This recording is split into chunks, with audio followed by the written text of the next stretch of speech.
Well, private legal practitioner Thaddeus Sory is pointing fingers directly at Minority Leader Afenyo Markin, insisting he was a major trigger behind his client's petition against former Chief Justice Torkornoo. Mr. Sory says the petition detailed how the Futu MP became the only person to secure a full Supreme Court panel in under 2 hours, an outcome he argues no common law court would ordinarily grant under such an application.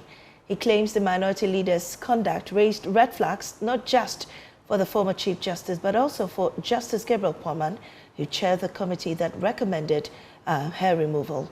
Here are excerpts of his interview with Kweku Sintim Misa, popularly known as KSM.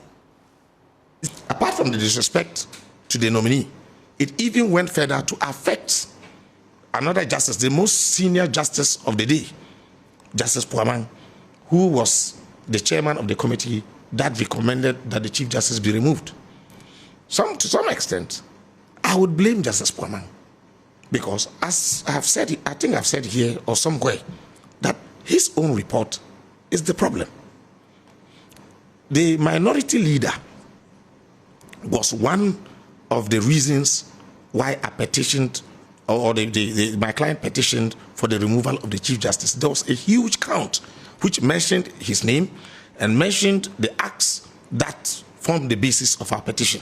What was this count? We said he had set a precedent, in fact, a record in the court by being the only party or being the only person who within 2 hours was able to get a full panel of the Supreme Court presided over by the erstwhile Chief Justice to give him orders that by the scope of the application before the court, no court in the world in the common law jurisdiction will give him.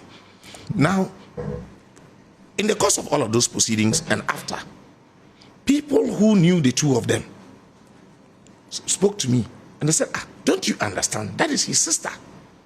The removed Chief Justice is his sister. When sister in terms of, they come from the same place. Okay. 1, 2. When her father died, the minority leader hosted her visitors, and people who were there called me. So in some of if I had attended the next proceedings, the next person against whom I was going to raise that objection was the Chief Justice. I said, all of these arguments we are having back and forth, and you are literally descending into the arena of conflict, is because somebody that you are close to is the plaintiff in this particular matter. Who was the plaintiff? It is Afenyo Markin.